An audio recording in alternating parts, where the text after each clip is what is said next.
動画をご覧いただきありがとうございます。今回は初心者でも挫折しないチャット GPT との英会話と題して私のチャット GPT 活用法をお届けしていきます。このチャンネルでは英会話の上達法や TOEIC のスコアアップの秘訣などを配信していくのでお見逃しのないようぜひチャンネル登録をしていただければと思います。それでは早速参りましょう。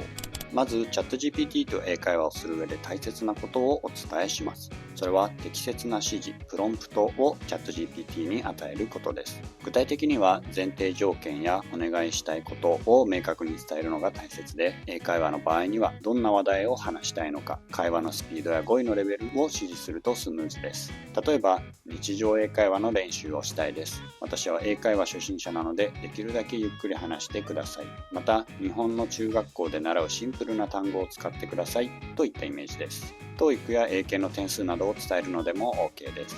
これをしないとものすごい速いスピードで話されて全然聞き取れず、やっぱりチャット GPT との英会話は難しいんだとなって挫折してしまいます。もし会話中に指示はしたけれど聞き取れなかったと感じた場合は、もう少しゆっくりで簡単な単語を使って喋ってください。もしくは Could you speak more slowly and use simple words? とお願いすれば対応してくれます。ここまでを踏まえて私がチャット GPT と会話した場面をご覧ください。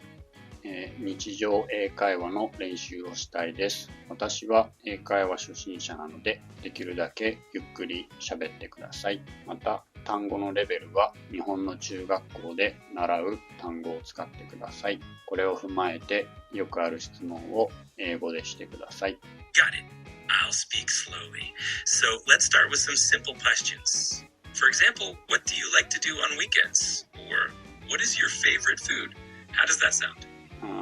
I like watching NBA games on weekends. That sounds like a fun way to spend the weekend. Do you have a favorite NBA team or a favorite player that you enjoy watching? My favorite player is Stephen Curry. He is the greatest shooter ever. So my favorite team is the Golden State Warriors. Steph Curry is definitely an amazing shooter. The Golden State Warriors are such an exciting team to watch. Do you play basketball yourself, or do you just enjoy watching the games? I used to play basketball, but now I don't. Gotcha. Well, it's still fun to keep up with the sport as a fan. It's always exciting to see how the games unfold and watch all the highlights.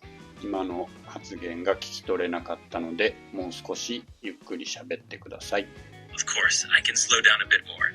I was just saying that it's still fun to be a fan and watch all the highlights of the games. いかがだったでしょうか。ご覧いただいた通り、英会話中に日本語でプロンプトを与えても問題ないので、自分の指示がうまく伝わるかなといった心配は不要です。英会話初心者の人でも指示は日本語、会話は英語といった形で使い分ければ、比較的安心して取り組めると思います。ここまで基本的なチャット GPT との英会話方法をお伝えしましたが、効果を最大限にするにはフィードバックをもらって復習することが大切です。フィードバックをお願いする際には、ここまでの英会話で私の発言をもっと自然に言い換えられる部分があれば、フィードバックをお願いします。もしくはシンプルに Could you refine my answer? と伝えましょう。フィードバックしてもらった文章はメモアプリなどに保存して、音読の教材として何度も声に出して読み返しましょう。復習として1週間後ぐらいに同じ話題をこちらから指定してスムーズに言えるようになっているかどうか確認するのもおすすめです。参考書の例文を音読するのとは違い、自分が話した内容をブラッシュアップしてもらった文章なので、自分ごととして音読できるのが魅力です。フィードバックしてもらった文章を見ないでもスラスラ話せるようになれば、実際の英会話の場面でもスムーズに言えるようになってくるので、ぜひ試してください。ここまで日常英会話を想定したチャット GPT の使い方についてお伝えしましたが、日常会話以外にもロールプレイングの練習に使うのもおすすめです。例えばホテルのチェックインやカフェでの注文、仕事の面接など自分が練習したい場面を指定すればかなり実践的な練習ができます。今回はホテルのチェックインを想定してロールプレイングをしてみたので、その様子もちょっとだけお見せします。Hi, I'd like to do a hotel check-in role play. Is that okay? Of course, that sounds like fun. Let's jump right into it. Whenever you're ready, you can start by saying you'd like to check in, and I'll be the receptionist. Okay, let's start. Hi, I'd like to check in, please. Welcome. Of course, I can help you with that. May I have your name, please? My name is Fujinaga. Thank you you, Mr. Fujinaga. Let me just check our system. Right, I see your reservation here. You're staying with us for 2 nights, is that correct? Yes, that's correct. Perfect. And I see you booked a room with a king bed. Is that still good for you, or would you prefer something different? Oh, I'd like a king bed. All right, a king bed it is. We'll get you all set up. And do you have any questions for me about the hotel or the area? Are there any good restaurant near here?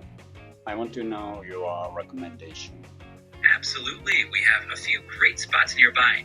If you love Italian food, there's a wonderful place just a block away.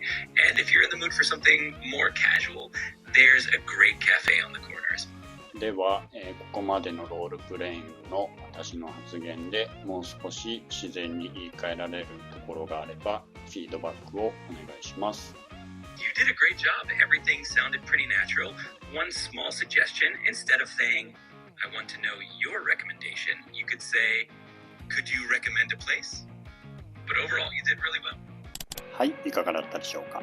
ちなみにチャット GPT にはカスタマイズ機能というのがあるのですが、ここでは自分を何て呼んでほしいとか、おしゃべり、率直、Z 世代などチャット GPT の特徴を設定できます。例えば日常英会話ではおしゃべり、面接の練習ではビジネスなど設定を変えるとチャット GPT が使う単語が変わって結構面白いです。PC 版の場合は右上のアイコンをタップしてチャット GPT をカスタマイズするから、アプリの場合はアイコンをタップしてパーソナライズ、チャット GPT をカスタマイズすると進むと設定できるので、いろいろとカスタマイズして楽しんでみてください。ここまでチャット GPT との英会話の方法をご紹介したのですが、まだ英会話をする自信がないという人は単語学習や英語日記の添削にチャット GPT を使うのがおすすめです。単語や英語日記での活用法を解説した動画は概要欄にリンクを貼っておくので、ぜひチェックしてみてください。また、チャット GPT と英会話をする場合、少なくとも中学で習う単語や文法は頭に入っているとスムーズです。相手は AI なので、いくら待たせたり間違えたりしてももちろん問題ないのですが、アウトプットするための単語や文法知識が頭に入っていない状態で取り組むと効果が薄く時間を無駄にしてしまう可能性があります。まだ中学英語に不安があるという方はまずは基礎固めから行いましょ